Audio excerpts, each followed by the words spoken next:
Bonsoir, nous sommes ensemble pour 2 heures de direct, 2 heures volées à la nuit pour parler en toute quiétude de tout ce qui fait votre quotidien. Asiba et Quentin attendent vos appels au 39 21 et si vous souhaitez réagir à un témoignage, vous pouvez envoyer vos courriels sur le site europe1.fr ou vos SMS au 7 39 21 en les commençant par le mot nuit. C'est Vivian Lecuivre qui réalise cette émission ce soir et on va commencer tout de suite l'émission en accueillant Stéphane. Bonsoir. Oui, bonsoir Caroline. Bonsoir Stéphane. Ah, excusez-moi, je suis assez impressionné, je ne m'attendais pas à vous avoir aussi rapidement à l'antenne. Ah ben vous m'avez envoyé un petit mail.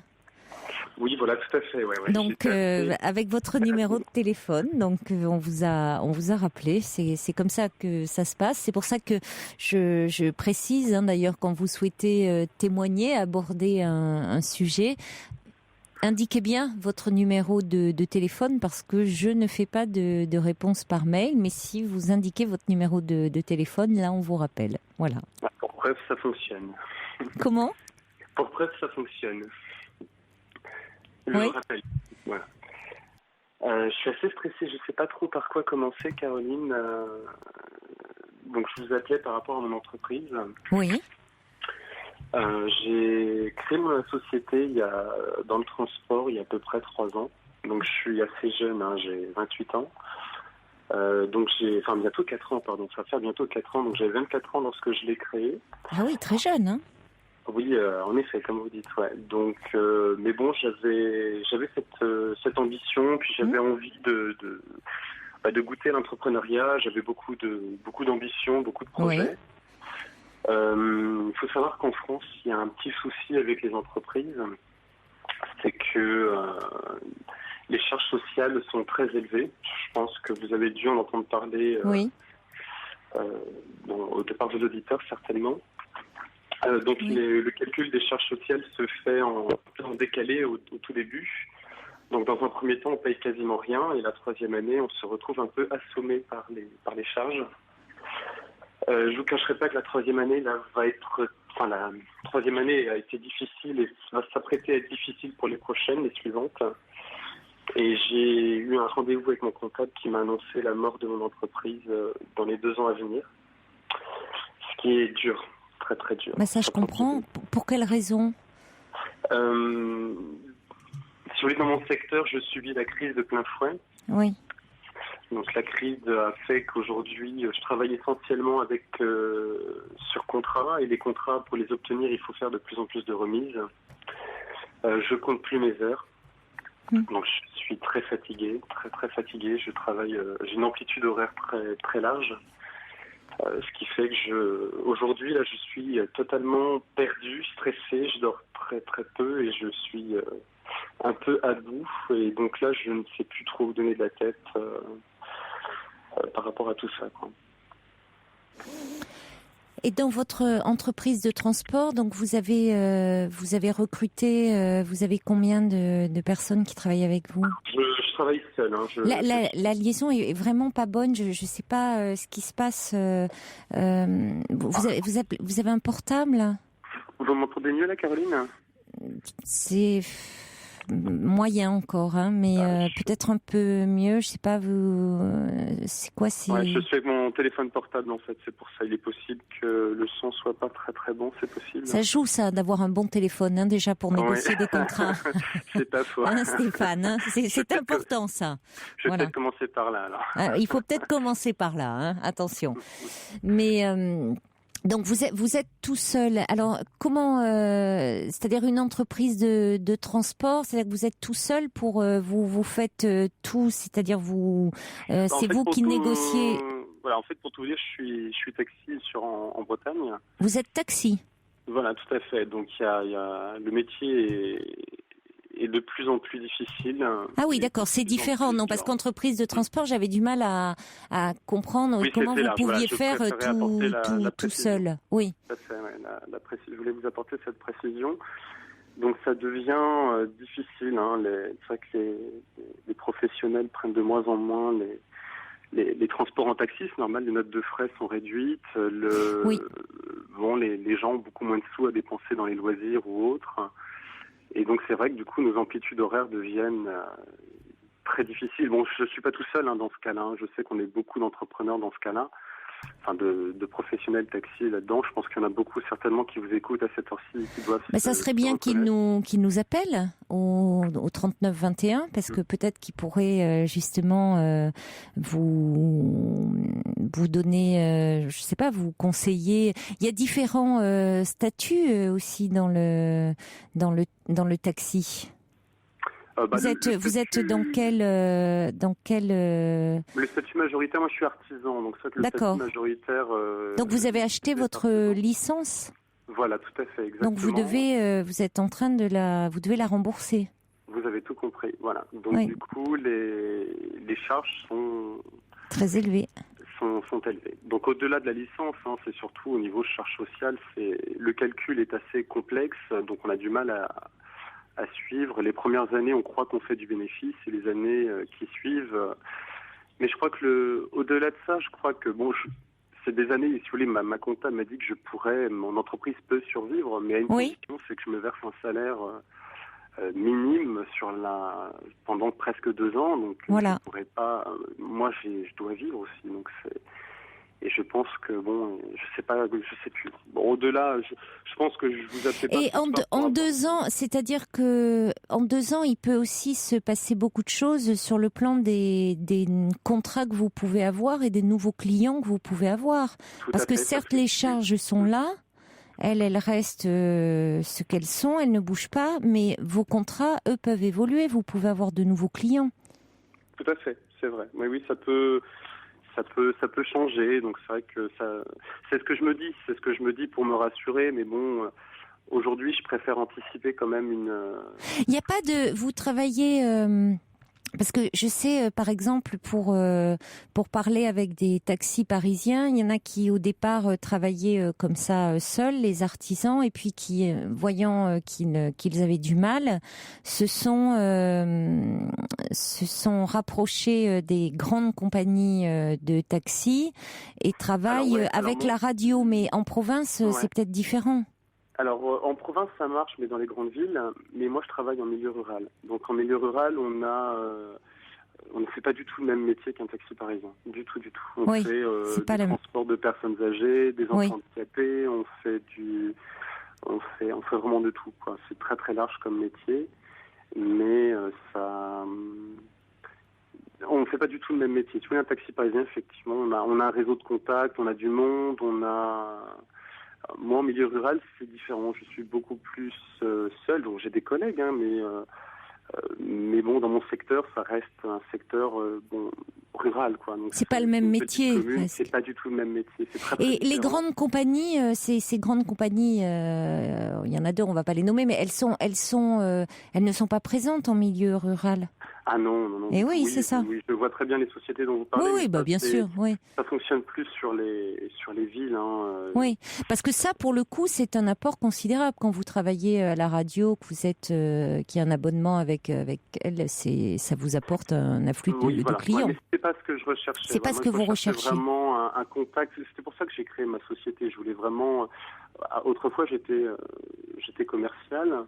Bon, j'avais déjà intervenu sur votre antenne là-dessus par rapport à une jeune fille justement qui était très stressée d'ailleurs par son métier de commercial. J'étais intervenu justement pour témoigner justement parce qu'à l'époque ça tournait bien, donc pour lui dire que j'avais créé mon entreprise. Mais bon, c'était l'année dernière, donc ça, je ne sais pas si vous devez vous en souvenir. Mais c'est vrai que du coup j'étais très fier d'avoir créé mon entreprise. J'étais très fier d'avoir changé de métier, d'être passé d'un métier de commercial où c'était très stressant, d'avoir du coup un contact avec les clients totalement différent, d'avoir des enfants, d'avoir des personnes âgées, j'étais un lien social, voilà, c'était le mot. J'étais un lien social du coup avec la population. Au-delà de l'argent, j'étais un lien social. Mais là, c'est vrai qu'aujourd'hui, au-delà du lien social, il faut aussi... Je me permets de vous interrompre parce que je rebondis sur cet aspect lien social.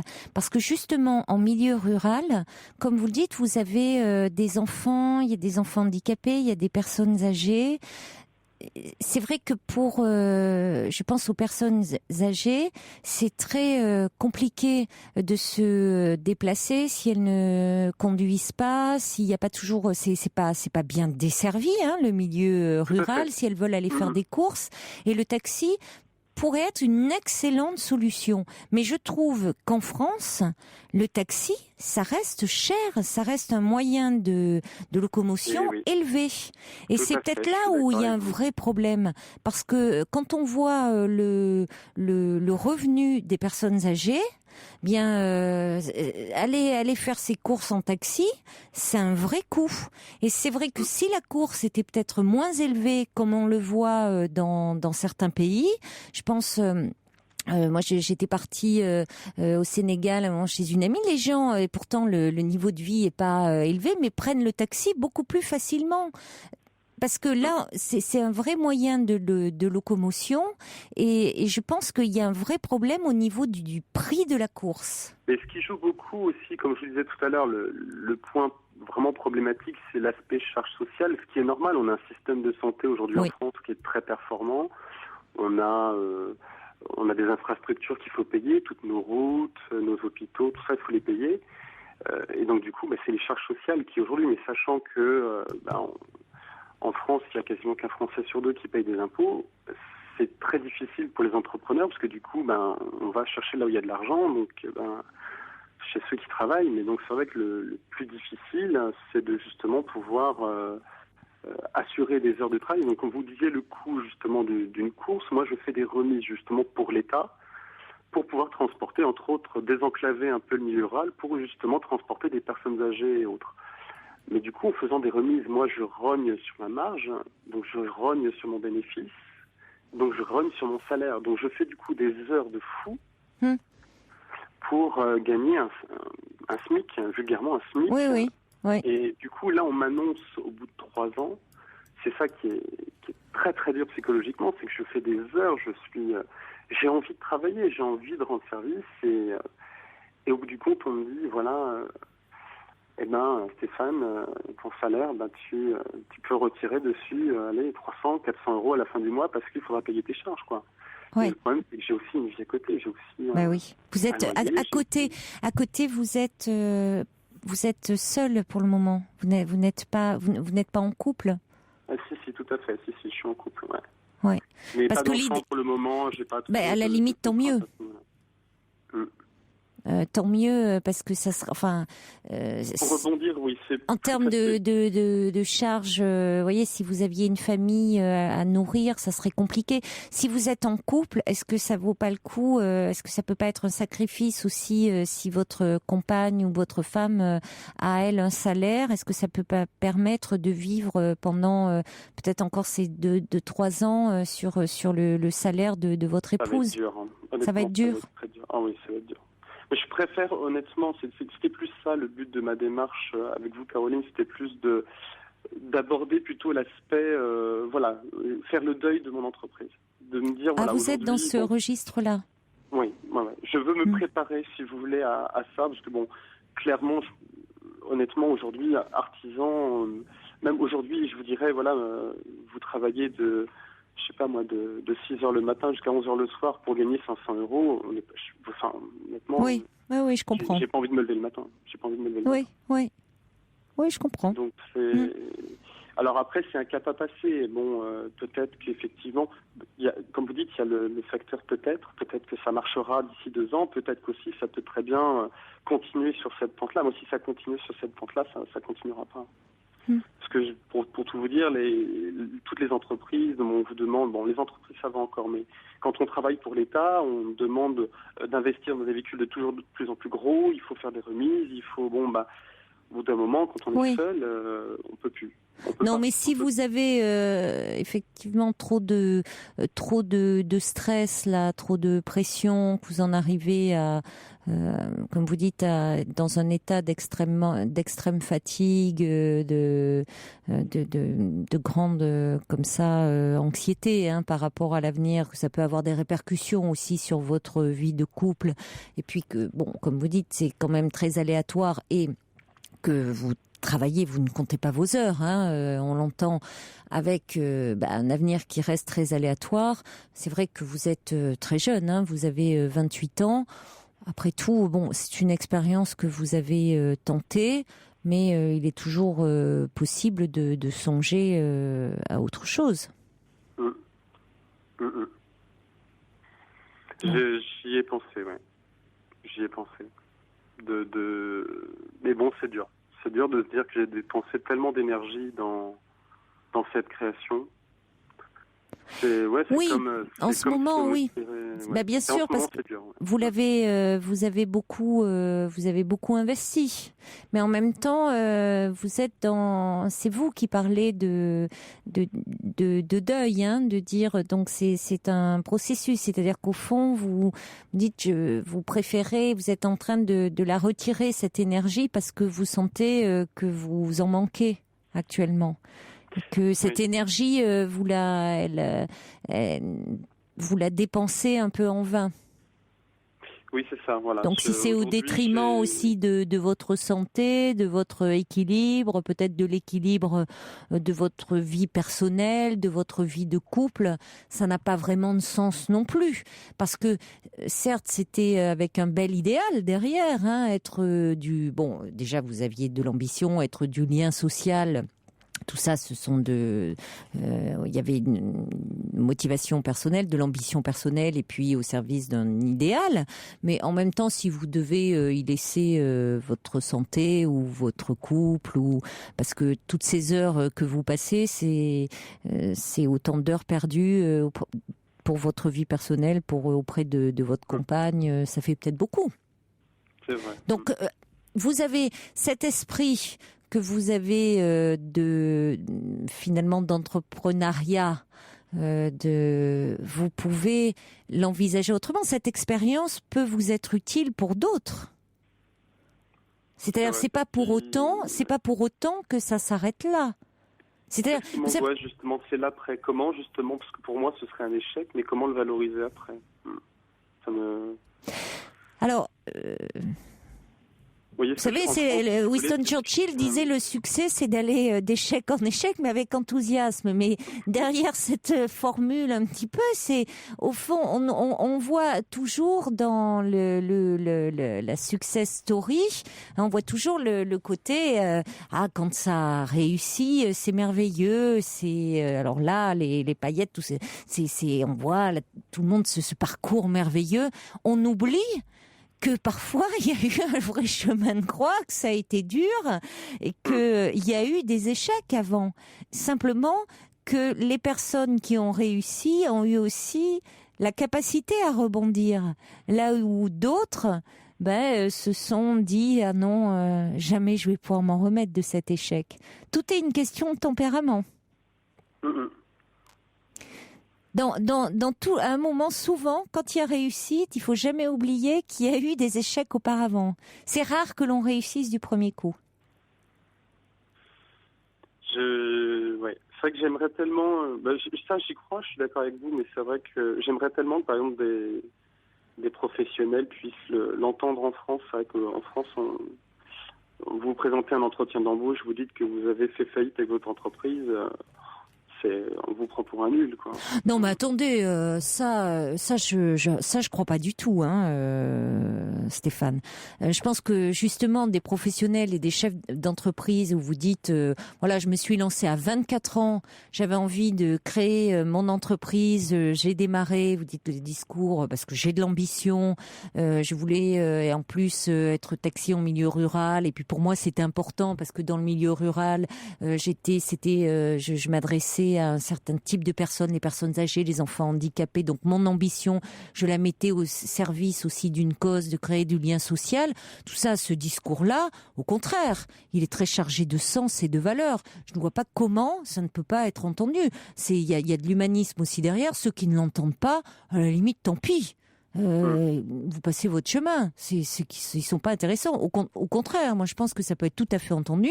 Le fait que à un moment vous soyez submergé parce que il y a des charges très importantes, les chefs d'entreprise le savent.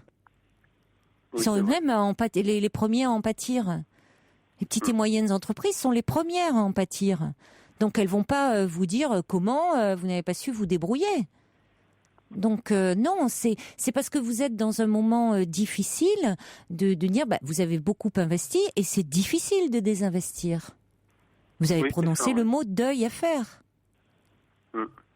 C'est plus. Oui, le mot désinvestir, c'est les termes, c'est difficile de se désengager de évidemment tellement d'énergie. Alors, il y a des réactions qui arrivent pour vous. Je vous propose qu'on accueille Sandra, qui est avec nous au 3921. Bonsoir, Sandra. Oui, bonsoir. Bonsoir. Alors, oui, effectivement, donc j'entendais l'expérience, c'est ce que je disais à vos assistants tout à l'heure. Donc moi, je suis fille de taxi. Je ne suis pas tout à fait taxi directement. Oui. En fait, donc mon père a créé une entreprise où il doit y avoir 7-8 ans maintenant, en milieu rural, exactement comme votre auditeur. Et en fait, les tout débuts étaient... alors lui, par contre, il a vraiment eu des difficultés en tout début parce que... Alors, je ne sais pas si vous preniez une entreprise qui existait déjà avec une clientèle qui existait ou pas. Non. Ouais, donc c'était vraiment le même cas où en fait, pendant 6 mois, ça a été effectivement très très compliqué. On avait je dis on parce que c'est vrai qu'on vivait tous ça, mais ma mère, mon frère et moi, on vivait tous de la même manière. Donc il y avait quelques clients et pas davantage. C'était assez compliqué de se faire connaître. Les autres taxis se protégeant eux-mêmes, ce qui était logique d'un certain côté. Et effectivement, les 6 premiers mois, ça a été compliqué. Après, mon père, effectivement, ce qu'il avait réussi à faire, je ne sais pas si c'est possible pour vous, alors il avait réussi à s'affréter lui-même, en fait, pour d'autres taxis, donc notamment dans les stations de montagne. Travailler en sous-traitance pour d'autres de taxis. Oui, ça veut dire quoi? C'est-à-dire s'affréter sous-traitance concrètement? Vos transports sont facturés, vous ne percevez pas de l'argent directement des clients, mais de l'entreprise pour qui vous avez rendu le service. Donc eux se gardent une commission au passage, mais vous avez au moins de quoi vivre, de quoi occuper votre taxi, tout simplement. Ça permet de faire rouler le taxi, ça permet de générer quand même des revenus. Et pour commencer, c'est vrai que c'est toujours mieux que rien, faut reconnaître. Après, il avait, je vous dis un petit peu en rapide, il avait gardé des liens avec son ancien emploi, il a pu faire quelques journées comme ça, de ci, de là. Mais effectivement, il a eu la période critique, ça a vraiment été les premiers mois. Et avec même à un moment donné où il s'est posé la question de carrément tout arrêter. Puisque lui, en fait, dans l'apport entreprise, c'est vrai qu'il avait la chance de n'avoir amené qu'un véhicule personnel. Puisque la licence, il l'avait créée avec la commune, donc elle était gratuite. Enfin, je pense que vous connaissez un petit peu le système, etc. Donc, c'est vrai que les 6 premiers mois, on s'est posé la question et tout. Bon, puis il y a eu de la chance, ça a démarré. Enfin, c'est de la chance, oui et non. Il s'est rapproché des hôpitaux. Et effectivement, 2-3 clients qu'il a obtenus, qui ont fait des séries ou de kinés ou de rayons, enfin bon voilà. Et c'est vrai que ça a permis de générer du revenu comme ça régulier. En fait, ça a été comme ça. Mais effectivement, cette période a été assez compliquée. Il a quand même réussi à s'accrocher, mais moi, ce que je voudrais dire, c'est peut-être réussir à se rapprocher, et surtout du milieu hospitalier. Je ne sais pas si vous êtes proche d'un hôpital ou pas. Alors justement, oui, en effet, je fais tout ce qui est transports médicaux. Ça, je suis agréé pour ce genre de choses. Mais c'est vrai que les hôpitaux les plus proches sont à 35 km. Donc c'est vrai que s'ils m'appellent même à la dernière minute, le temps que j'arrive, il me faut au moins une vingtaine de minutes. Donc c'est vrai que je suis loin d'être le plus proche. Donc pour une urgence médicale, donc je fais du transport médical pour les personnes âgées de ma commune. Mais c'est vrai que je m'entends effectivement avec les cabinets de médecins, ce genre de choses. Oui. Mais est-ce que ma commune n'est pas trop petite justement? Est-ce que j'ai pas tant de personnes sur ma commune? Et au niveau des gares SNCF ou, je sais pas si on peut le dire, mais alors il y a une gare effectivement, mais c'est juste une gare relais dans le village qui est pas très loin de ma commune. Donc effectivement, j'emmène de temps en temps des jeunes sur cette gare, mais c'est pas ce qui représente entre guillemets le plus gros volume. J'ai pas de grosse gare SNCF, on va dire. Donc là, pareil, l'aéroport le plus proche de chez moi est à 40 bornes. Donc, moi, je comprends parce que nous, pareil, c'est une gare où il y a peut-être une quinzaine de trains maximum dans la journée. C'est des TER qui passent la journée, qui prennent les enfants pour les emmener à l'école. On n'a pas de TGV chez nous, je le dis clair et net. Et nous, l'aéroport le plus proche, ça doit être Lyon et Genève. En tout cas, ça peut être éventuellement. Alors, oui, en fait, ça peut être moi, ce que j'avais réussi à faire, c'était j'avais créé un site internet. Et j'avais réussi en fait, de par mon métier où je crée du trafic sur internet. En fait, j'avais réussi à positionner mon site sur les résultats de recherche. J'avais positionné en tant que taxi plus le nom de ma gare. Mais pour votre papa? Pour mon père. Donc, dites-moi, toute la famille était très solidaire. Ça faisait en sorte que toute la région, parce qu'en fait, dans ces cas-là, créer un site, c'est pas nécessairement que pour la région, c'est pour les gens qui vont arriver dans cette gare et comment après se rendre de cette gare à un point B. Et c'est comme ça que moi, j'ai réussi à lui créer de la clientèle spontanément. Ils n'ont pas besoin de passer par le chef de gare pour appeler un taxi. Vous êtes futé, c'est super ça. Avant de prendre un train, quoi. Ah ouais, c'est très bien vu. Merci en tout cas pour ces conseils qui peuvent être utiles. Merci, oui. Qui peuvent être utiles à d'autres. Merci beaucoup Sandra de nous avoir appelés. Alors je reçois également des messages pour vous avant qu'on accueille Véronique. Il y a Luc des courriels déjà. Luc dit: quand on est vraiment passionné par son métier, il ne faut pas abandonner. Chef d'entreprise moi-même, je sais que les premières années sont très dures, mais une fois que les clients vous connaissent, ils resteront fidèles. Il y a Isaac qui dit: et dans votre vie privée, comment ça se passe? Avez-vous une soupape de décompression, la possibilité de penser, de faire autre chose? C'est tout de même nécessaire à votre bien-être. Bon courage à vous en tout cas. Chaudron de la Barque dit: vous semblez plein d'énergie et d'élan. Accrochez-vous tant que vous n'êtes pas contrainte de déposer le bilan, rien n'est perdu. Très bonne continuation à vous et bon courage. Françoise qui dit: j'ai un fils expatrié à Casablanca. Dans cette ville, 7000 petits taxis rouges pour 2 personnes maxi et petites courses. Il suffit de lever la main et même les femmes marocaines modestes prennent le transport. Naturellement, pas de comparaison possible avec la France, mais c'est d'un pratique incroyable et un prix très modeste, dit Françoise. Et puis, alors il y a Poupi qui dit: dans quelle commune est-il ce sympathique et très courageux jeune homme qui voudrait peut-être vous aider, dire qu'on vous fasse un peu s'il y a des clients dans votre commune, dire au moins peut-être qui aurait le plaisir de discuter avec vous et de prendre le taxi avec vous, pourquoi pas. On peut dire la commune où vous vous trouvez. Ouais, mais je voudrais pas trop pas trop en dire. Alors, il y a Eridan qui dit: en tout cas, vous avez l'air authentique. Et là où il y a une volonté, il y a un chemin. Je suis sûre que vous réussirez. Et puis, il y a... Et en plus, il est honnête. Hein. On propose un petit peu de pub gratuite. Eh ben non, même pas. Vous voyez, il est courageux et il est honnête, ce jeune homme. Il y a Lali qui dit: accrochez-vous, vous avez l'air d'être courageux et passionné. Vous allez peut-être trouver une autre voie. Pourquoi pas dans le social, puisque vous avez envie de créer du lien social. Il y a Teddy qui dit: j'ai pas les moyens de m'acheter un véhicule, j'ai un accord avec un taxi une fois par mois pour aller faire mes courses. Et puis il y a le subversif qui me taquine parce que je parlais du Sénégal où là on pouvait prendre le taxi assez facilement et pour pas trop cher. C'est assez sympathique d'ailleurs parce qu'on peut s'asseoir devant. C'est beaucoup moins formel que dans les taxis français. Alors le subversif, il me dit: oui, mais enfin, quand même, un retraité français en queue de selle d'une vieille mobilette taxi dakaroise, c'est tout de même un peu compliqué. Je vous l'accorde. Mais il y a les taxis brousses aussi, c'est autre chose, c'est assez folklorique avec les cajots de poule, la musique à fond. C'est un peu, oui, c'est une ambiance. Voyez, vous seriez connu dans la région, un petit côté ethnique comme ça qui vous singulariserait, différencierait de vos collègues.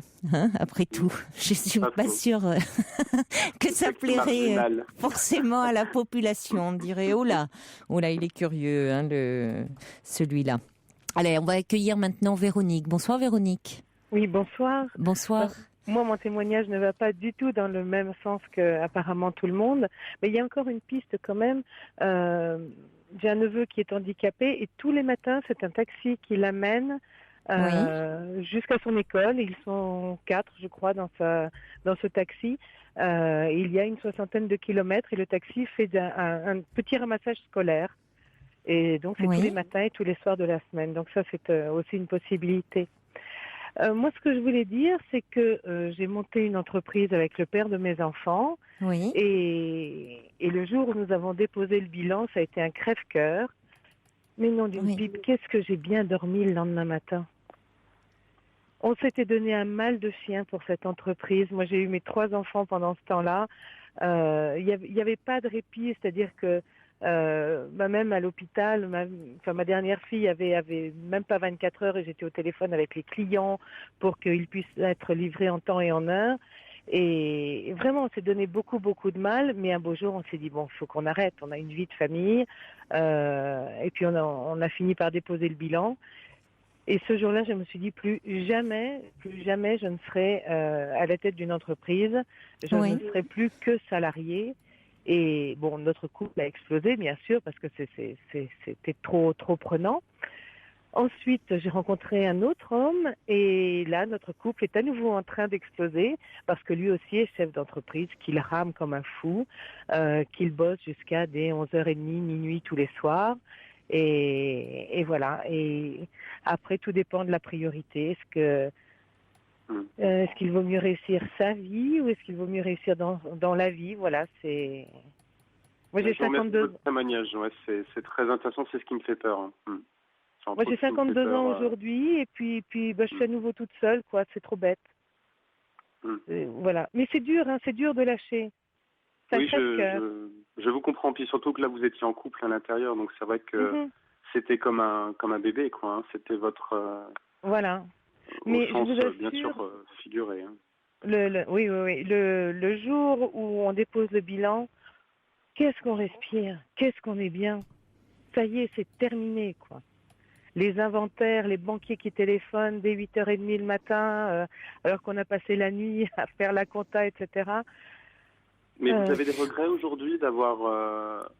Non, parce que c'est une expérience extraordinaire, hein. On s'est enrichi de ça. Et oui, vous n'avez pas aussi le même âge peut-être. Vous avez tout un vécu derrière vous, là où Stéphane est au début de sa vie professionnelle et où est dans une ambition qu'on peut comprendre tout à fait légitime et où je pense qu'il est important pour lui qu'il ne reste pas sur un sentiment d'échec.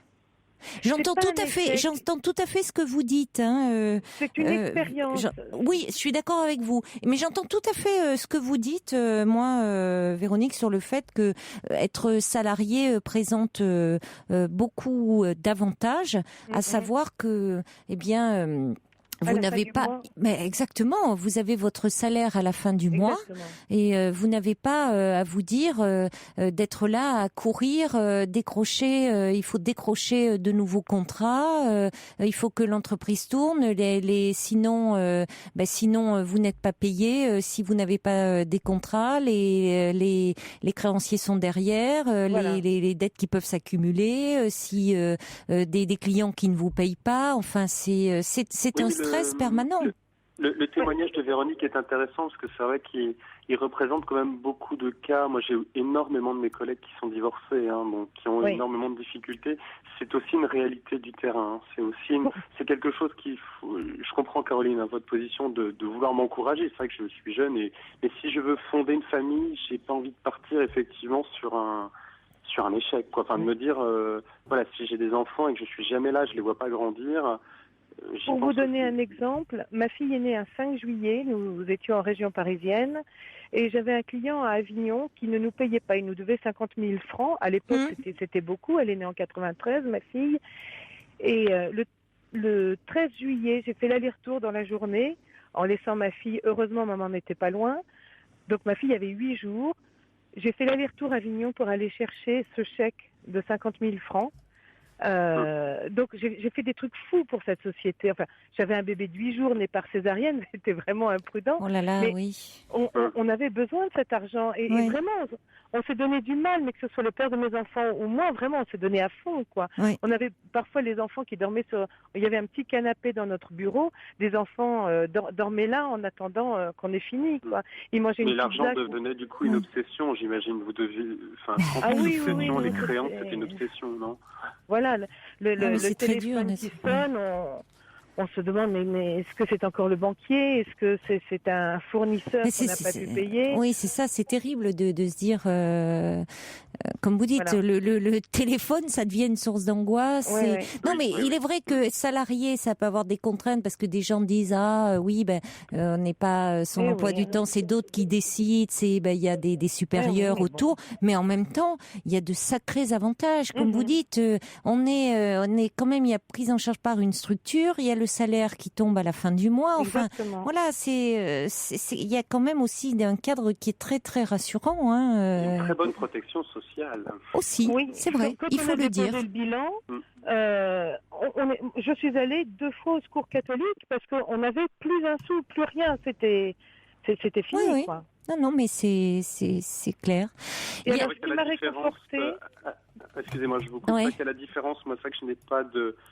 Bon, j'ai hormis la voiture, c'est que l'existence, j'ai pas beaucoup de fournisseurs, j'ai pas d'entrepôt, j'ai pas de stock, donc c'est vrai que les risques sont moins importants, moins grands, quoi. Oui. Mais alors, il y a quelques messages. Il y a Michel qui, il y a les avis sont partagés. Il y a Michel qui a appelé le 3921 qui dit mais Stéphane devrait se rapprocher d'une ville et peut-être y exercer son métier de façon plus classique. Ou s'il veut rester en milieu rural, il pourrait prendre contact avec le Conseil général pour faire du transport social, tout en étant salarié pour le Conseil général. Donc, dit Michel.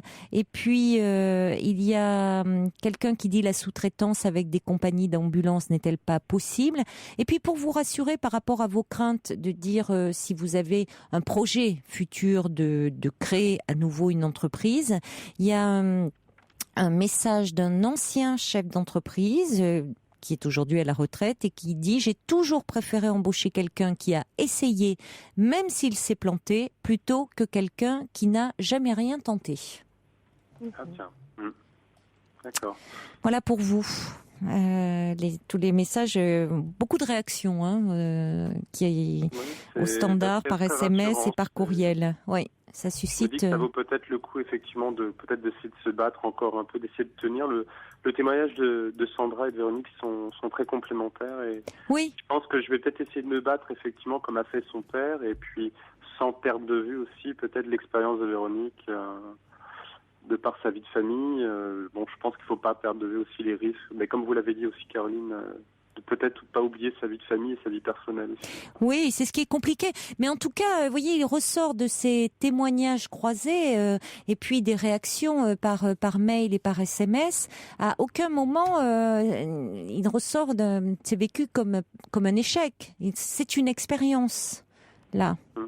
Oui, c'est moi qui me mets une pression et un sentiment d'échec, mais c'est purement personnel. Mais la pression, c'est normal. La pression, c'est normal que vous la ressentiez. Elle n'est pas, c'est pas seulement vous qui vous la mettiez. Elle existe de fait.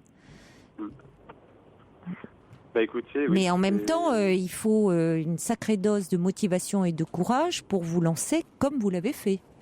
Oui, donc ça témoigne aussi d'un tempérament et d'une personnalité. Je pense qu'il y a des gens qui ne sont pas forcément faits pour être salariés. Et d'autres qui ont en eux cet esprit d'entrepreneuriat. Vous voyez, je pense qu'il y a des personnalités aussi pour. Alors, il y a un dernier message pour vous d'Isabelle qui dit « Ne restez pas seul, contactez au plus vite votre chambre des métiers et de l'artisanat, acteur économique clé, demandez un technicien au service développement économique qui, en analysant votre activité, vous aidera à trouver des solutions. » Les CMA, donc les chambres de métiers et de l'artisanat, c'est fait pour ça, dit Isabelle, qui est conseiller création d'entreprise, chambre de métiers de la Savoie. D'accord. Donc effectivement, ça peut être aussi bien de rencontrer quelqu'un de vraiment spécialisé qui peut vous analyser les comptes, qui peut vraiment analyser les comptes, voir ce qui va pas, et pas seulement comme le fait votre expert comptable d'un point de vue financier, purement gestionnaire. Il faudrait une analyse, quoi. Parce que c'est vrai que nous artisans, on n'a pas d'experts au compte il nous manque cette partie analyse effectivement et conseil. Oui. Même si mon expert comptable est très bon, mais effectivement, il manque peut-être une partie analyse, peut-être commerciale ou de développement. Oui, lui, il fait des comptes, hein, c'est un expert comptable, mais oui. Mais comme le dit Isabelle, la Chambre des métiers et de l'artisanat est donc un technicien au service développement économique. D'accord. Écoutez, je vais regarder ça auprès de ma chambre de métier. Ouais. Voilà. Écoutez... Et puis vous pourrez nous rappeler pour nous donner de vos nouvelles dans quelques temps, dire un petit peu où vous en êtes, comment ça a évolué. Même avant, si vous le souhaitez, hein, Stéphane. Oui, écoutez, je vous remercie en tout cas ça m'a redonné un peu de sourire, ça fait du bien.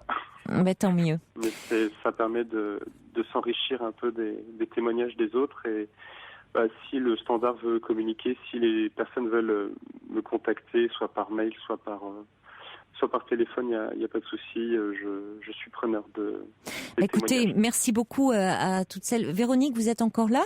Oui, je suis toujours là. Je ne sais pas, peut-être que vous voulez poursuivre hors antenne la discussion avec Stéphane, je ne sais pas, vous pouvez voir hors antenne. S'il en a envie, il n'y a aucun problème. Donc c'est possible, alors ne raccrochez pas, Asiba va vous mettre en relation. Peut-être Sandra, si Sandra le souhaite. Sandra n'est plus en ligne, mais on pourra la rappeler pour lui demander. Et puis merci à vous tous qui vous êtes manifestés également pour Stéphane. Et bonne chance Stéphane, quoi qu'il en soit. Au revoir. Merci bien, au revoir. Pour parler à Caroline Dublanche, appelez le 39 21, 34 centimes les minutes. Allez, on va accueillir maintenant Sarah. Bonsoir Sarah. Et on va rester avec vous dans le domaine du travail, hein, je crois. Oui, bonsoir Caroline. Bonsoir. Merci de m'accueillir Caroline, vraiment. Mais je dans vous en cet prie. Espace de parole, vraiment ce joli espace de parole, vraiment, que vous animez très bien. Voilà. Merci. Alors moi, voilà, en fait, moi c'était sur un thème, hein, Caroline. Oui. C'est pas pour un problème particulier, quoi. Voilà, c'est tout simplement pour parler du thème, en fait, parce que, moi, je suis à la recherche d'un emploi. Oui. Un licenciement économique. Et voilà. Et j'ai eu un entretien dans une agence intérim il y a quelques jours. Et puis il s'est avéré que l'entretien à la fin de l'entretien, la personne m'a signifié que quand effectivement mon curriculum vitae sera présenté à l'entreprise concernée, auquel j'aurai après un entretien. Il fallait que je m'habille classiquement, de façon classique. Donc, ça m'a pas plus. Enfin, je vais pas dire que ça m'a perturbée parce que moi, il m'en faut beaucoup pour me perturber. Hein. C'est vrai que j'ai un caractère très optimiste, très. Je crois que la vie a plein dedans. Je suis pas. Voilà, donc vestimentairement, je pense que ça s'en ressent aussi. Vous voyez. Oui. Pourquoi? Quel est votre style vestimentaire? C'est très coloré, vous voyez. C'est à l'image de moi, enfin à l'image parce que je suis quelqu'un de très positif. Oui. hein, et qui pour moi. Oui, donc les couleurs, c'est important pour vous. Alors important. En tout cas, je n'aime pas m'habiller de façon très sombre, vous voyez. Oui. Je regrette même qu'en hiver, Caroline, la mode n'ait pas de couleur, quoi. Voilà. Je comprends pas qu'en hiver, on fait des vêtements gris ou noirs et que l'été, on fait des vêtements de couleur. Pour moi, les couleurs sont pas forcément affiliées à l'été. Bon, enfin, ça sera notre débat. C'est vrai, vous avez raison, hein, mais ça sera un autre débat. Mais l'hiver, là où on aurait le plus besoin de lumière, d'éclat, de couleurs, c'est là où on tombe dans le gris, dans le noir, dans des couleurs sombres. Et c'est l'été. Alors remarquez, la mode là cette année doit beaucoup vous plaire parce qu'on est dans des couleurs extrêmement flashy. On est vraiment là, on est dans les anis, les roses, non, ça doit la mode de cet été doit vous plaire là, printemps-été. Ah oui. Remarquez, on sait que les couleurs ont une influence sur notre mental. Bah, après, oui, tout dépend des croyances que l'on a. Mais moi, je pense je pense que le matin, quand on choisit sa garde-robe, effectivement, on n'est pas attiré par si on est attiré par tel t-shirt, c'est que voilà, c'est aujourd'hui, c'est le maintenant. Et voilà quoi. Et je pense que si on s'habille comme ça ce jour-là, c'est parce qu'on se sent bien ce jour-là avec ces vêtements-là. C'est vrai. Voilà. Donc voilà. Donc moi, je suis mon instinct, quoi. Bon. Donc vous avez une garde-robe très colorée. J'ai une garde-robe toujours. colorée. Même l'hiver, vous vous habillez avec des couleurs. Même l'hiver. Je me tue à trouver des vêtements de couleur, même l'hiver. Voilà. Et puis même, des fois, enfin voilà, si j'ai un petit truc sombre, il y aura toujours un truc de couleur, quoi. Voilà. Bon, mais quand même, je tiens à préciser quand même, Caroline, qu'à l'entretien, mon haut était quand même assez... Oui, il était blanc, hein, bon, voilà. Mais c'est vrai que le bas était un peu plus excentrique, on va dire. C'est-à-dire ? C'était on va dire, c'est un pantalon mi-jean et voile blanc. Un jean et voile ? Oui, blanc, voilà. Ah, c'est curieux ça, mi-jean et mi-voile. C'est ça, oui. C'est ça, bon voilà, original. Ah, très, voilà. Oui. Mais on dit aussi que j'ai une personnalité atypique. Oui. Alors, bon, bref. Mais, voilà. Donc, et c'est la première fois, en fait, si vous voulez, que je me suis trouvée avec une réflexion comme ça. Enfin, réflexion, c'est un grand mot, hein. Je ne pourrais pas quel mot employer, on va dire... alors, je comprends bien la démarche aussi de la personne de l'intérim, mais non, elle s'engage quand même vis-à-vis de l'entreprise. Là quand même pour dire aux gens de leur donner un maximum de chance. Hein. Oui, voilà. Exactement. C'est son rôle aussi. Et puis elles sont vis-à-vis de vous de donner un maximum de chance pour que vous soyez recruté. Voilà. Et puis vis-à-vis des clients qui sont si l'entreprise, c'est-à-dire elle présente un CV, elle dit voilà, on a trouvé un salarié, qui correspond. Donc tout dépend après l'entreprise dans laquelle vous postulez. C'est après si vous êtes au contact du public ou pas, ça dépend des critères. Mais il y a certains domaines, certains milieux, par exemple la banque, la finance, les autres où c'est hyper strict quoi, hein, que ça soit au niveau des hommes, des femmes. Enfin, il y a des milieux comme ça. Vous travailleriez dans la publicité. Vous pourriez y aller. Au contraire, votre personnalité, comme vous dites, atypique, passerait très bien. Vous voyez, ça dépend des domaines. Parce qu'on dira, elle est très créative. Au contraire, elle ne se fond pas dans le moule, dans la masse. Elle est bon, mais tout dépend. Il y a des milieux qui sont très très normatifs. Alors là, je ne sais pas pourquoi vous postulez. Moi, en fait, c'est dans le secteur petite enfance. Hein. Oui. Voilà. Oui, donc il faut être classique pour ne pas effrayer entre guillemets les parents. Il faut être assez un peu comment dire. Oui, je vous ai un peu passe-partout, c'est-à-dire être le côté rassurant, qui rassure les parents. Oui. Un peu lisse, un peu, voyez, le côté un peu, voilà, maternant, pas trop de, oui, mais le thème, pas trop de maquillage, pas trop, voilà. Moi, je ne maquille pas, hein. Un peu asexué finalement, un peu une image, voilà. Je ne maquille pas du tout, mais moi, en fait, voyez, pas de voile au jean, c'est trop sexy. Voyez, un jean, oui, mais pas de voile au jean. Il faut gommer tout ce qui est trop, voilà. Et vous savez, pourtant, dans mon je suis déjà allée travailler comme ça, vous voyez. Oui, mais ça dépend dans quoi? Dans le secteur petite enfance. Hein? Mais de toute façon, dans le secteur petite enfance, en général, après, il faut des tenues aussi très confortables quand on travaille avec des petits. Oui, bien sûr. Oui, confortable, et puis, oui, c'est sûr. Mais ce qui m'interpelle, c'est vrai qu'on dit que la première impression compte, mais c'est ce qui interpelle. Enfin, moi, ce qui m'interpelle, c'est surtout pourquoi. Est-ce que c'est pas plutôt faire attention effectivement dans un entretien au discours que la personne a, aux arguments qu'elle invoque par rapport à sa motivation par rapport au poste à pourvoir. Pour moi, c'est ça qui est plus intéressant que de regarder la tenue, vous voyez. Alors, je ne sais pas, après, pour avoir l'avis de tout le monde... Bien sûr, Sarah, vos compétences, ce que vous avez, vos qualités, vos compétences par rapport aux enfants, votre disponibilité, votre patience, la disponibilité physique, psychique, sont même essentielles. À la limite, vous auriez les cheveux teints en orange ou jaune, peu importe, du moment que vous soyez douce, patiente avec les enfants, mais et que vous pouvez avoir quelqu'un qui a le bon look et qui va rudoyer les enfants. On est bien d'accord.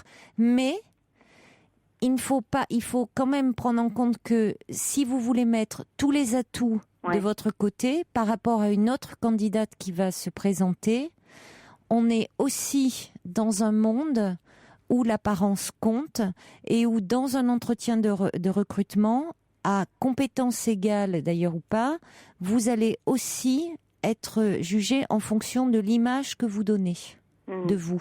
Donc peut-être que si vous donnez une image comme ça, qui même si vous allez peut-être passer pour quelqu'un qui ne veut pas se plier aux règles, qui est trop, vous voyez, alors comme si vous allez travailler en collectivité, on peut penser elle va pas accepter les règles de la collectivité, elle va être trop insoumise.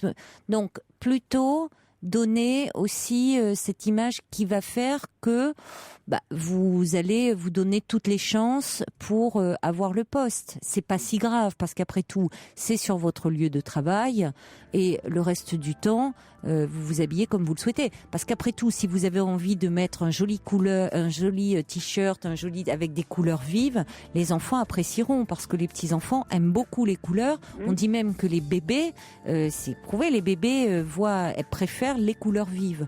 Donc, donnez-vous à cœur joie de mettre des couleurs vives. C'est pour l'entretien de recrutement. Ne l'oubliez pas. Une fois que vous êtes recruté, vous pouvez aussi vous habiller un peu comme vous le souhaitez. Donc, bonne chance pour cet entretien de recrutement, Sarah. Au revoir.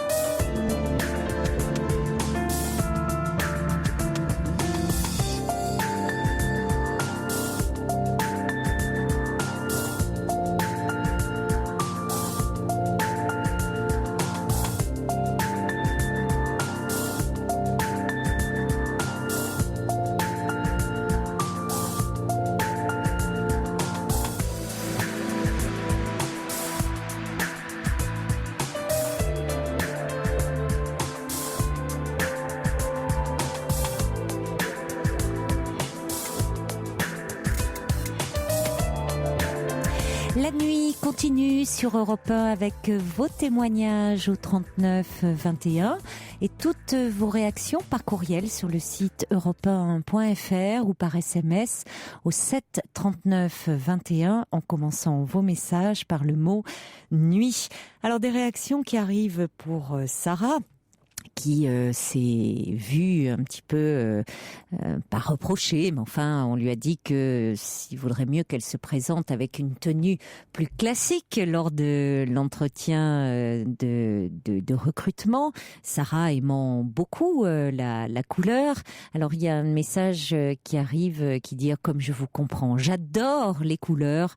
Mais je travaille dans les pompes funèbres et le noir est de rigueur, c'est logique, il faut bien faire des concessions. Et puis Georges dit Sarah n'est pas la seule à aimer les couleurs, Fifi aussi, souvenez-vous l'hiver, même l'hiver, il vient avec son pull orange. Et puis il y a quelqu'un qui cite Pierre Cardin qui disait avec mes couleurs pastel et vives, on ne dira plus c'est noir de monde. Et quelqu'un aussi, j'ai pas la suite du message donc c'est pas signé, qui dit il est vrai que de nos jours une originalité vestimentaire ou un esprit coloré peuvent très vite passer pour un acte de rébellion.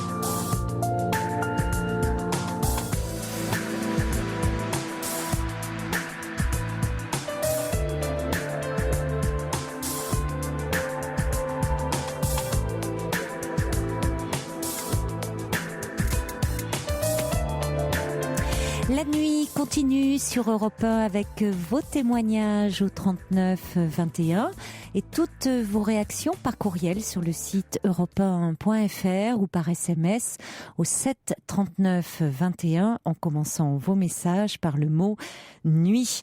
Alors des réactions qui arrivent pour Sarah, qui s'est vue un petit peu pas reprochée, mais enfin on lui a dit que s'il vaudrait mieux qu'elle se présente avec une tenue plus classique lors de l'entretien de recrutement. Sarah aimant beaucoup la couleur. Alors il y a un message qui arrive qui dit comme je vous comprends, j'adore les couleurs. Mais je travaille dans les pompes funèbres et le noir est de rigueur, c'est logique, il faut bien faire des concessions. Et puis Georges dit Sarah n'est pas la seule à aimer les couleurs, Fifi aussi, souvenez-vous l'hiver, même l'hiver, il vient avec son pull orange. Et puis il y a quelqu'un qui cite Pierre Cardin qui disait avec mes couleurs pastel et vives, on ne dira plus c'est noir de monde. Et quelqu'un aussi, j'ai pas la suite du message donc c'est pas signé, qui dit il est vrai que de nos jours une originalité vestimentaire ou un esprit coloré peuvent très vite passer pour un acte de rébellion. Allez, on va passer un petit peu de musique et après nous reprendrons des témoignages.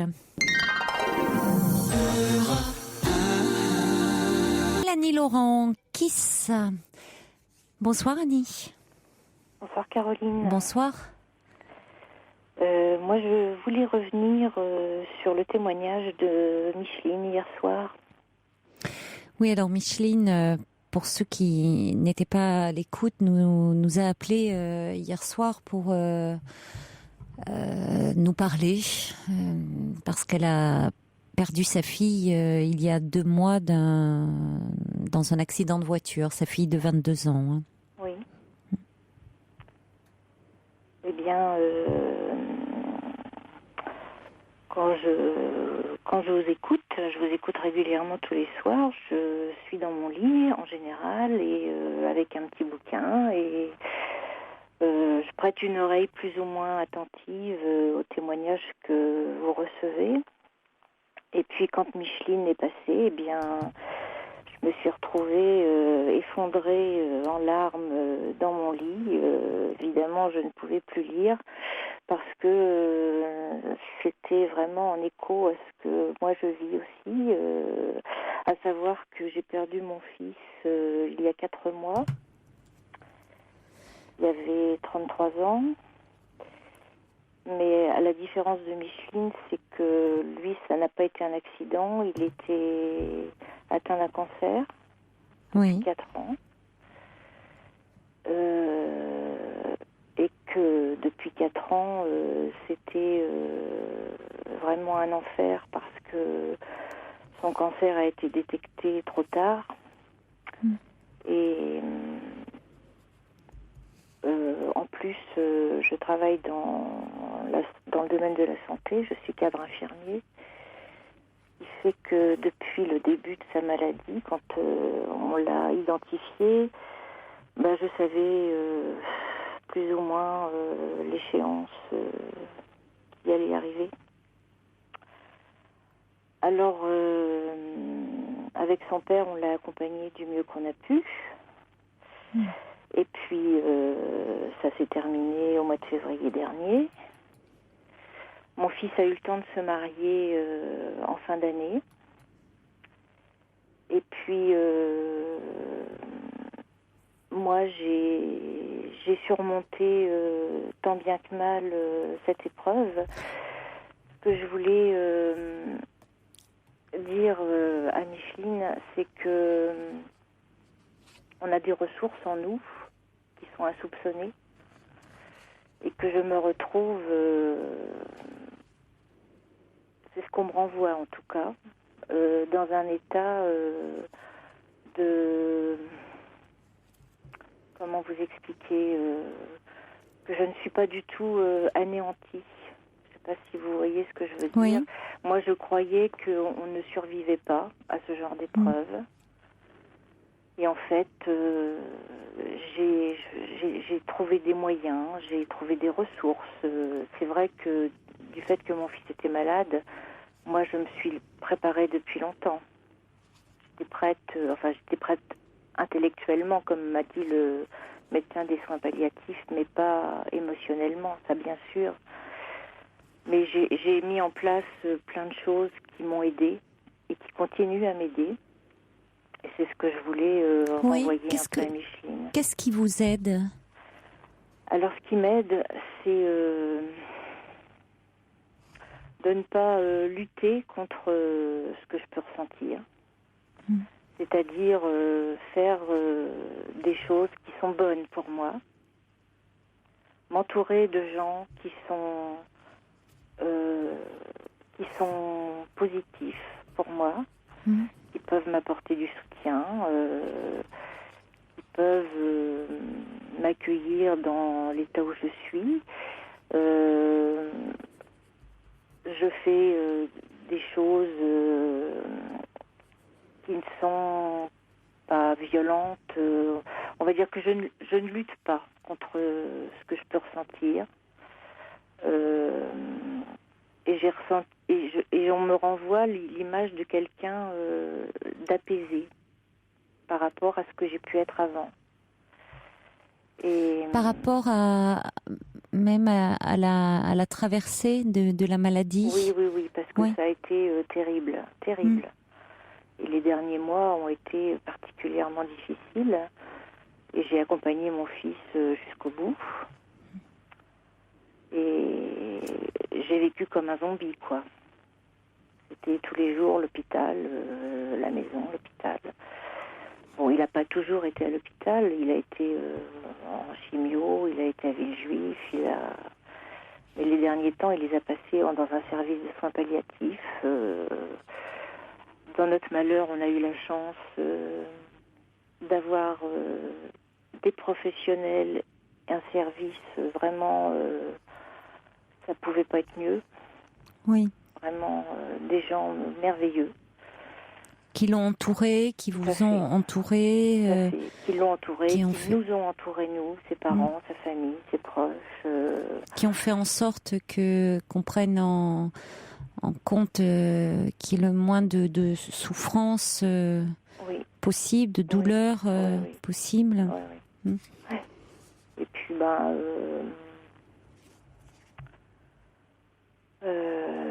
décision d'arrêter tout a été prise en commun avec mon fils, sa femme, son père, enfin bref. Et puis suite à ça, suite à son décès, moi j'ai voulu faire une sorte de retraite spirituelle, enfin quelque chose où je puisse me ressourcer. J'avais besoin de calme, de solitude, de silence, pour pouvoir me retrouver, traverser tout ça du mieux possible. Et j'ai trouvé, je me suis fiée à mon instinct. J'ai mis une journée à trouver ça. J'ai trouvé un lieu dans le sud de la France où j'ai pu être entendue, accueillie avec beaucoup de bienveillance et d'humanité, avec un soutien psychologique et un toucher corporel qui accompagnait ce soutien psychologique et qui m'a fait tellement de bien que je vais y retourner la semaine prochaine.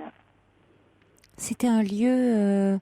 donc c'est pas un lieu de retraite spirituelle, parce qu'il y a beaucoup actuellement des couvents justement, je ne voulais pas de connotation religieuse. Non, c'est ça. Non, vous avez fait un endroit... C'était un endroit où à la fois il y avait une aide psychologique et un accompagnement corporel associé tous les jours et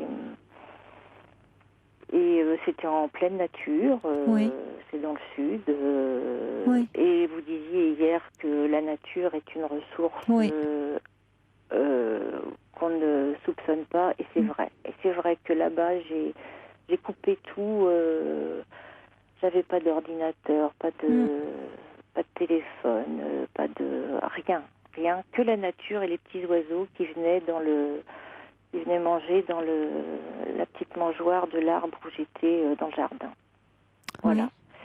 Et puis je lis beaucoup et j'ai lu beaucoup de livres qui m'ont aidée. Alors bien sûr, il y a Christophe Fauré, il y a Marie de Wenzel, il y a Elisabeth Kubler-Ross, et puis j'ai lu aussi le livre d'une journaliste de la télévision. Elle avait écrit un livre suite au décès de ses deux petites filles dans un incendie. Nos étoiles ont filé. Voilà, c'est ça. Oui. C'est un livre magnifique. Je ne l'ai pas lu, mais il y a eu de très bons échos. Il paraît que c'est un livre effectivement bouleversant, parce que plein de pudeur, très bien écrit. Je comptais le lire. Oui, et plein de vie.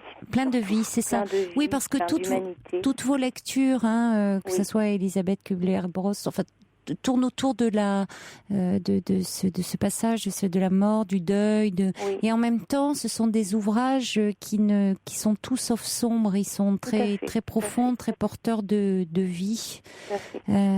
Je sais que j'ai lu récemment le livre de David Servan-Schreiber. Oui, moi aussi. Qui s'appelle « On peut se dire au revoir plusieurs fois ». Je ne sais pas ce que vous en avez pensé. C'est un livre, je trouve... il est très touchant. Il est extrêmement émouvant, poignant, bouleversant, et qui est... pour peut-être les auditeurs qui ne savent pas, David Servan-Schreiber est en train de lutter avec beaucoup de courage et contre une rechute terrible d'une tumeur cérébrale, et il a déjà eu cela il y a 19 ans. Bon, là c'est la rechute, comme il dit, the big one.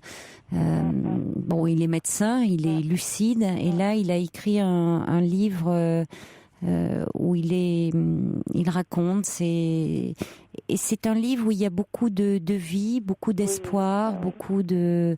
On est touché en plein cœur. Oui, tout à fait. Comme il a été aussi proche de Bernard Giraudot, j'ai suivi le qui était son ami de Bernard Giraudot. Tous ces gens-là ont fait des cheminements qui les ont préparés à tout ça. Alors moi, j'ai travaillé aussi beaucoup sur moi. J'ai eu le temps, à 4 ans, de faire ce genre de choses. Mon fils était beaucoup plus hermétique aux approches de soutien quelconque. Sa femme l'est encore plus. Alors malheureusement, on n'a pas tous les mêmes réactions et à la limite, je trouve que je m'en sors pas trop mal, si on peut mettre ça entre guillemets. Et comment Parce que vous dites, vous ne luttez pas contre ce que vous pouvez ressentir. Voilà. C'est-à-dire, vous acceptez cette traversée. Oui, tout à fait. Cette traversée. Je peux pleurer n'importe où, n'importe quand. Tant pis. Et puis il y a d'autres moments où je suis pleine de projets, où j'ai repris le sport que j'avais arrêté pour être avec mon fils.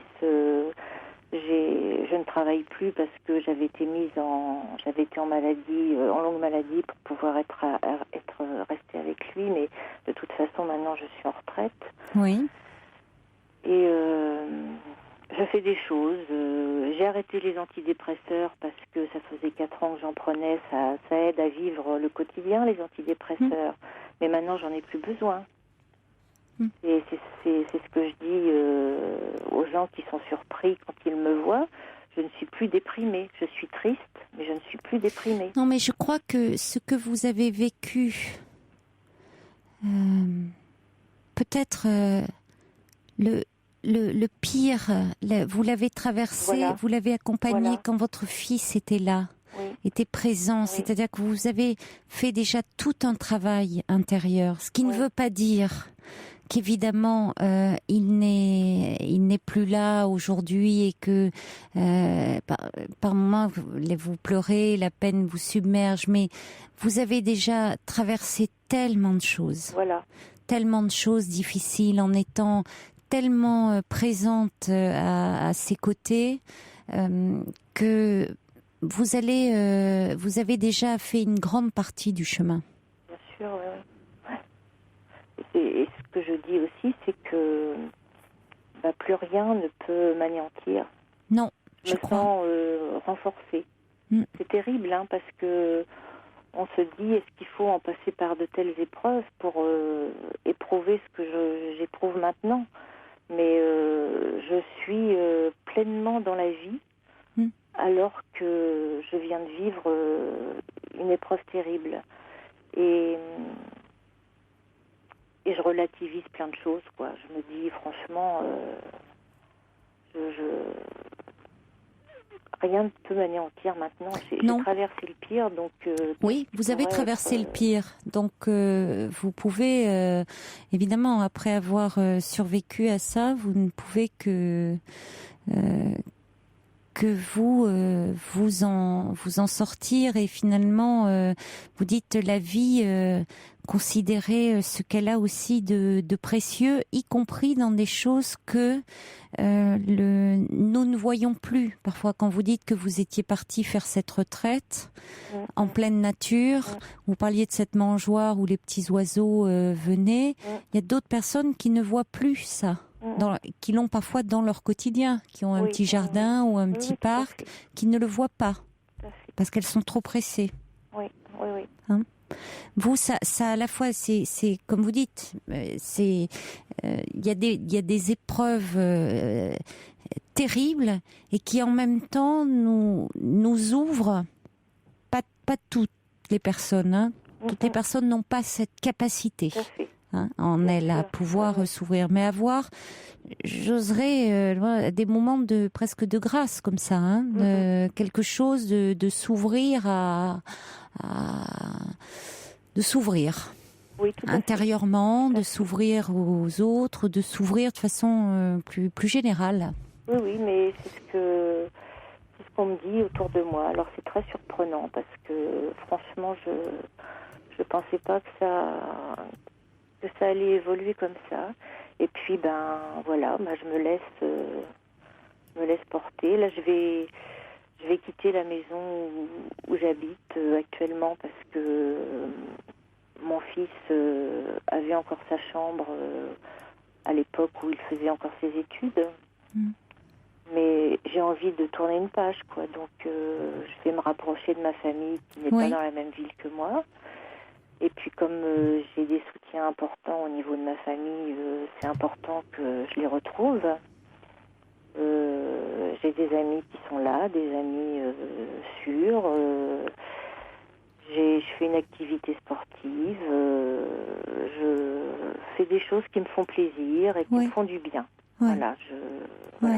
Et on sent dans votre voix à quel point il y a de la sérénité. Oui, tout à fait. Et je ne ressens pas, par contre, le besoin de rejoindre ou des associations ou d'aller consulter des psys. Parce que la psychologue des soins palliatifs, je l'ai vue quand mon fils a été hospitalisé. J'avais vu une psychologue aussi dans le cadre du soutien aux familles quand quelqu'un est atteint d'un cancer, mais je ne ressens plus ce besoin d'aller partager parce que de toute façon, ma peine, elle est là. Oui. Qu'est-ce que je pourrais aller dire ou qu'est-ce qui pourrait m'aider davantage en le partageant? Je sais où j'en suis, je me débrouille et ma foi, ça n'a pas l'air d'être si mal que ça. Vous faites plus que vous débrouillez, Vraiment. Oui. Mais vous avez une force intérieure. Très surprenant quand même. Vous avez véritablement une force intérieure qui force le respect. Et d'ailleurs, j'ai des messages qui arrivent pour vous. Il y a First Lisa qui dit: depuis que j'écoute l'émission, c'est le témoignage qui me touche le plus. Dit First Lisa. Et puis il y a le subversif qui dit il faut vraiment une maturité affective certaine pour traverser pareil chemin de croix, au lieu de quoi le calvaire dure sans fin. Vous avez cette hauteur sur le gouffre, madame, vous dit-il. Et puis quelqu'un dit: votre fils était courageux, tourné vers l'avenir, il s'est marié en fin d'année, donc ça montrait que lui aussi avait ce désir de jusqu'au bout, d'être tourné vers l'avenir, et la personne dit vous lui ressemblez, ou il vous ressemblait, finalement c'était bien votre fils. Et Coco dit un grand coup de chapeau à ces équipes médicales de soins palliatifs qui, dans l'ombre, font un travail admirable et plein d'humanité. Ah oui, vraiment, ça. Et en plus, comme mon fils, les jeunes comme ça, ils sont forcément plus touchés que quand c'est quelqu'un qui est en fin de vie, qui est âgé, mais et en plus mon fils était très attachant. Il avait un côté joyeux. Il est resté un peu taquin pratiquement jusqu'au bout. Oui. Tout le monde. Le médecin des soins palliatifs, quand il est décédé, elle m'a dit: on n'oubliera jamais votre fils, et puis vous non plus, on vous oubliera jamais. Oui, il s'était attaché. Il s'était attaché à vous. Oui. Oui. Partout où il est passé, de toute façon, il avait marqué les... Il a laissé, une trace, une marque. Mais ce qui est, pour que les équipes vous le disent, c'est que c'était vraiment attaché à lui, et pour qu'il garde jusqu'au bout son humour, ça témoigne aussi d'une personnalité, ça. Oui, il était très taquin de caractère et puis plein d'amour pour les gens qui l'entouraient. Donc, forcément, Ça veut dire aussi qu'il était bien pris en charge et qu'on a fait tout pour que que la douleur ne prenne pas le pas. Et douleur physique et douleur morale, pour quand on arrive à ce qu'il y ait de la vie jusqu'au bout. Oui, tout à fait. C'est ça, continuer à être dans la vie. Il y a Cécile qui dit merci infiniment Annie pour ce magnifique message de paix et de vie. Et on va conclure sur le message de Cécile, parce que je crois que ça nous fait paradoxalement, mais pas tant que ça, beaucoup de bien de vous avoir entendu, Annie. D'accord. Il y a beaucoup de lumière et de rayonnement dans ce que vous dites. Vous transmettez ça aussi autour de vous. Et je pense qu'il y a quelque chose d'un amour. Vous voyez, vous dites que les équipes médicales vous ont dit on se souviendra de votre fils, on se souviendra de vous. Et moi, je pense qu'il peut y avoir quelque chose comme ça d'un amour inconditionnel, enfin quelque chose qui reste, et peut-être même au-delà, justement, au-delà. La mort n'est pas la fin de tout. Non, mais j'avais trouvé un texte qui était vraiment très, très adapté à la personnalité de mon fils, et il s'appelait je ne suis pas partie, je suis dans la pièce à côté. Oui, il est magnifique ce texte. Dites-vous, voilà, si vous êtes triste ou quoi, je ne suis pas loin, je ne suis pas partie, je suis juste dans la pièce à côté. Oui. Continuez à parler de moi comme vous le faisiez. Oui. C'est magnifique. Et de mon vivant, je suis juste, je suis juste dans la pièce à côté. Oui, et d'ailleurs, dans le livre de David Savant-Schreiber, on peut se dire au revoir plusieurs fois. C'est vraiment la dernière page où il dit, donc il envisage l'éventualité de son décès, et il dit il parle d'une phrase tirée d'une lettre qu'un homme avait envoyée à sa femme au moment de partir pour la guerre civile américaine. Et il savait qu'il avait peu de chance d'en revenir. Et il lui avait écrit que si je ne reviens pas physiquement, n'oublie pas que chaque fois que tu sentiras la brise sur ton visage, ce sera moi qui sera revenu t'embrasser. C'est très joli, et David Savant-Schreiber dit que il aimerait bien partager ça avec sa femme et ses enfants, qu'au moment où ils sentiront la caresse du vent sur leur visage, qu'ils se disent tiens, c'est papa qui vient m'embrasser. Oui, tout à fait. Oui, c'est très joli, je me souviens de ce passage. Alors évidemment, il y a des moments qui sont plus difficiles que les autres, parce que les dates anniversaires particulièrement. Bien sûr. Il y a récemment, c'était l'anniversaire de mon fils qui était né au mois de juin. Après, il y a eu juste l'anniversaire de la date de sa mort. Donc je vous dis pas que ce moment-là a été ce sont des moments très pénibles. Oui. Mais bon, je me laisse aller. Si j'ai envie de pleurer pendant 2 jours, je pleure pendant 2 jours. Et après, c'est reparti. C'est fou, hein. Les ressources qu'on peut avoir. Alors je me dis, on doit avoir une bonne capacité de résilience. Oui. Parce que... Oui, beaucoup. Oui. Ah oui. Vous pourriez contacter Boris Cyrulnik. J'ai tous ces livres. Ça doit être ça qui a fait son chemin aussi. Oui. Mais... Oh, c'est vous aussi, beaucoup. Oui. C'est votre personnalité, je pense. Oui. C'est ce que dit First Lisa, qui dit paradoxalement, vous nous transmettez de l'espoir. Et puis Yves qui dit vous renaissez à la vie grâce aussi à tout ce que vous avez vécu et grâce à tout ce que vous gardez de votre fils. On vous transmet vraiment tous ces messages et nos plus douces et bienveillantes pensées. Annie, merci. Vraiment, on vous remercie pour ce beau témoignage d'espoir que vous nous avez apporté ce soir. Et on vous souhaite le meilleur. Merci Caroline. Au revoir Annie. Au revoir. Pour parler à Caroline Dublanche, appelez le 39 21 34 centimes les minutes.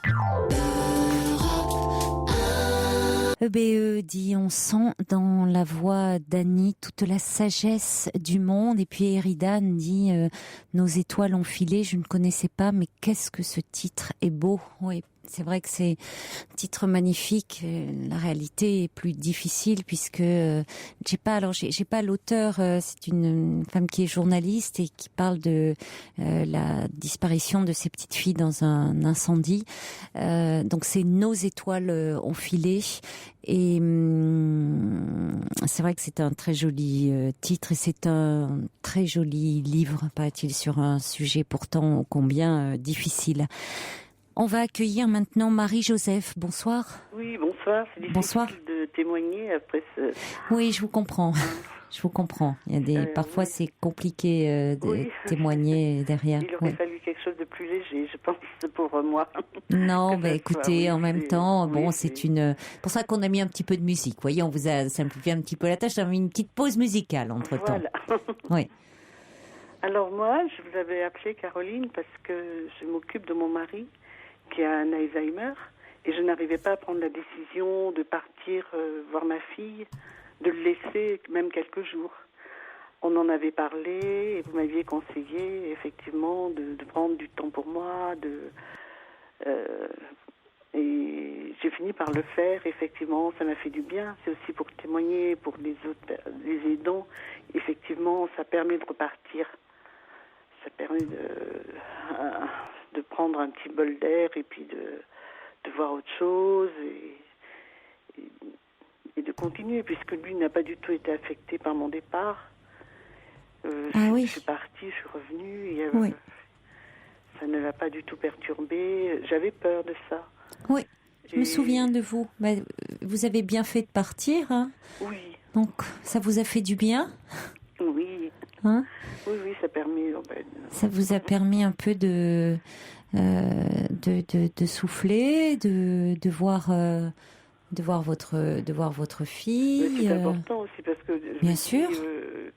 J'ai aussi l'impression de l'abandonner elle du coup parce que oui, oh là là ma pauvre. Alors vous avez l'impression d'abandonner tout le monde. Ouais, je dois avoir un problème avec ça. non, mais c'est vrai. Oui, vous oubliez un peu, vous pensez plus du tout à vous dans l'histoire. Eh ben non. Oui. J'ai plus de place. Non. Mais non, parce que vous êtes prise vraiment dans la culpabilité entre vous n'osiez plus partir de chez vous parce que vous culpabilisiez de laisser votre mari et puis en même temps ne quittant plus votre mari, vous vous disiez c'est ma fille que j'abandonne. Voilà. Alors c'était vraiment vous étiez complètement piégée. Et comme son père est parti comme ça, un beau jour, et ne lui a plus donné de nouvelles. Vous voyez, l'histoire d'abandon, alors ça me perturbait encore plus par rapport à ça. Je me disais, oh la pauvre... vous voyez, je crois que chacun, on a des fois une histoire douloureuse, quoi. Mais c'est compliqué avec la maladie d'Alzheimer parce que il y a ce sentiment comme ça de devoir être toujours présent auprès de son conjoint, ce sentiment qui sans vous, il va être totalement perdu. Oui, je croyais. Or en fait. Tout dépend des stades. Tout dépend des stades de la maladie, oui. Exactement. Hein, franchise des paliers, c'est vrai qu'au départ, il était très en colère. Il voulait pas que je le quitte et tout. Puis après, ça s'est complètement... Il rentrait dans son monde et puis il n'a plus maintenant... On a l'impression que rien ne lui fait rien, qu'il ne perçoit plus les choses. Je sais pas, c'est étrange. Ouais. Donc là, est-ce que ça va vous permettre de la prochaine fois de partir peut-être un petit peu plus souvent ? Est-ce que vous allez vous l'autoriser ? Oui, voilà. Je pense que je vais le faire. J'ai vu déjà avec... parce que là, il a fallu que je le mette en hôpital psychiatrique. Mais on m'a bien fait comprendre que... Il y avait énormément de monde, que j'étais pas prioritaire. Enfin, vous savez, entre le discours qu'ils tiennent et puis la réalité du terrain, c'est tellement différent. Alors, il faut que je trouve... ce qu'ils veulent, c'est que les familles participent. Donc, c'est de l'accueil de jour. maintenant. Mais bon, je veux dire, je peux bien financer 2-3 jours s'il faut. Je veux dire, c'est pas... Mais je trouve que c'est dommage pour les personnes qui peuvent pas financièrement, vous voyez... ce côté l'argent, ce côté argent, je trouve ça un peu pénible, quoi. Mais moi du coup, non, je t'entraîne parce qu'il avait été au départ en hôpital de jour. Oui. Là, en hôpital de jour, je n'avais rien à payer et tout, mais ils l'ont trouvé ingérable, donc ils me l'ont rendu au bout d'un certain temps, au bout de quelques mois. Et après, bon... Alors là, en hôpital psychiatrique...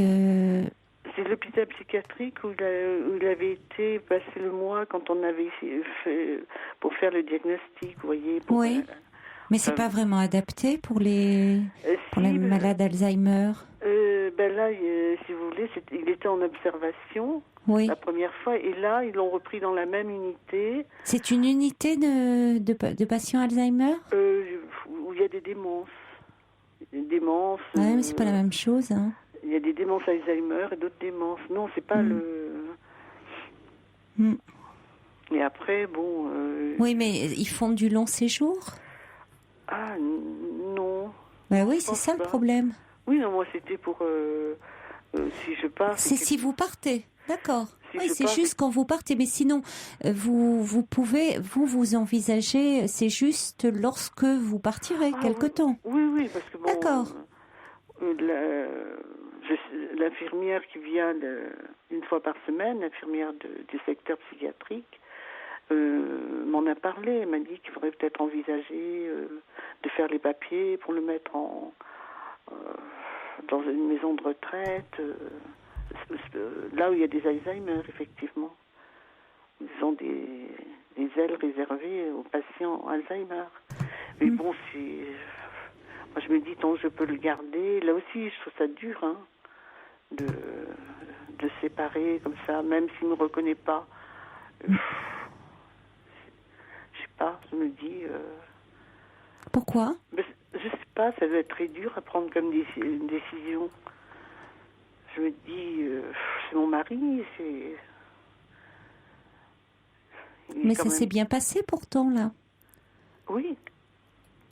Oui, mais pour quelques jours, oui, je peux le laisser, mais je ne sens pas prête de le laisser définitivement. Ah, mais vous n'en êtes pas là. Non, mais l'infirmière avait l'air de dire que oui. Quand je lui en ai parlé, parce qu'elle m'a demandé si j'avais fait les papiers, j'ai dit non, c'est pas urgent. Mais tant que vous pouvez vivre, que ça ne vous pèse pas trop, que cette situation est gérable, voilà. Vous pouvez, c'est pas à l'infirmière de décider pour vous. Oui, c'est pas aux autres de décider, mais je me dis, est-ce que moi je vois pas la situation comme elle est, peut-être des fois. À un moment, vous sentirez peut-être que ça ne sera plus possible. C'est-à-dire que pour le moment, votre mari n'est pas agressif, trop agressif avec vous. Non. Il n'est pas à ce stade-là. Souvent, c'est les familles où ça devient compliqué, c'est quand il y a beaucoup d'agressivité. Oui, je pense. Ouais, là, c'est pas le cas. Oui. Bon, le seul problème, c'est qu'il veut s'en aller. Oui. Chez lui, tous les jours. Oui, ça c'est compliqué. Ça peut être là compliqué à gérer parce que être tout le temps derrière. Donc il est enfermé et je suis obligée de. Oui, autrement il s'en va. Oui. Et oui, bon, ça fait partie. Ça fait partie, oui. Des fugues. Donc vous êtes obligé de l'enfermer. Oui. Ouais. Et la nuit, il déambule ? Non. Non. Il dort énormément. D'accord. Oui, donc c'est assez simple de le garder. S'il dort beaucoup la journée, ça vous laisse libre de faire, vous, des activités. Voilà, oui. Enfin... À la maison. Les courses alimentaires, je sors pour les courses alimentaires, et puis à la maison, c'est des fois très pénible, parce que quand il est éveillé, il me suit en permanence. Il me suit. Alors, c'est pas évident quand vous faites du ménage ou des petits trucs comme ça, mais bon. Je pense que vous verrez, à un moment, vous sentirez que ça devient compliqué. Ah, je pense que je ne me poserai pas la question. Si, Vous vous non, la mais je veux poserez. dire, je me poserai. Ça sera... Vous la poserez parce que c'est toujours quand même un moment, ça déchire toujours un peu le cœur. Oui, non, mais je veux dire par là, je dirais non, c'est maintenant. Mais à un moment, vous vous voilà. direz que ce n'est plus possible de faire face seul. Alors peut-être qu'entre-temps, il y aura d'autres personnes, des aidants qui vont venir, qu'il y aura des étapes. Mais que là, le moment n'est pas venu. Oui. Hein? Déjà, ça a été un premier pas pour vous d'avoir pu partir en vacances chez votre fille, puisque vous m'aviez appelé il y a quelque temps. Et vous n'osiez même pas partir quelques jours chez votre fille. Vous vous êtes rendu compte que vous êtes parti quelques jours chez votre fille et que ça s'est très bien passé puisque votre mari n'a pas remarqué votre absence. Non, il n'en a pas éprouvé. Donc, ça va vous permettre de vous aérer, de passer quelques jours chez votre fille ou peut-être ailleurs si vous le souhaitez. Donc ça c'est important aussi pour vous, pour pouvoir justement mieux affronter le quotidien avec lui. Et puis vous verrez par étapes. Hein. Il n'y a pas non plus d'urgence. C'est ce que pense l'infirmière, mais vous pouvez aussi vous donner le temps et voir un petit peu comment ça évolue. Voilà Marie-Joseph. Je vous remercie. Mais je vous en prie. Au revoir. Pour intervenir dans l'émission, appelez le 39 21 34 centimes la minute. Bonsoir Sylvie. Bonsoir. Bonsoir. Alors vous vouliez revenir sur le témoignage de Stéphane, c'était en tout début d'émission. Stéphane donc qui est taxi et qui s'inquiétait parce que son expert comptable lui avait dit que d'ici 2 ans, il pouvait mettre la clé sous la porte. Voilà. Et on avait parlé à cette occasion des experts comptables. Oui, effectivement, c'était... Oui, parfois, effectivement, on n'a pas forcément le bon rôle, mais enfin, c'est notre rôle aussi de dire... si on sent que les choses vont pas forcément aller dans le bon sens, mais qu'on est aussi là pour accompagner et pour aider à trouver des solutions. Et c'est un petit peu par rapport à votre analyse. Peut-être qu'on le fait pas bien ou c'est pas bien passé, mais je crois qu'au contraire, on est assez bien placé pour comprendre ce type de situation, étant nous-mêmes des créateurs d'entreprise. Donc, je crois que oui, il faut faire passer ce message ou peut-être évoluer, je ne sais pas, mais pour que justement on soit à l'écoute et au plus près des entrepreneurs, des artisans, de toutes les entreprises pour les aider, y compris dans les situations difficiles. Mais qu'est-ce que vous faites concrètement? Parce que moi, ce qui m'a un peu frappé, vous êtes expert comptable, mais ça j'avais compris. Mais ce qui m'a un peu frappé, je vous cache pas, c'est que comment quelqu'un peut dire dans 2 ans vous allez mettre la clé sous la porte? Parce que je me dis dans 2 ans ça peut tellement évoluer. Oui, tout à fait. Non, je suis d'accord.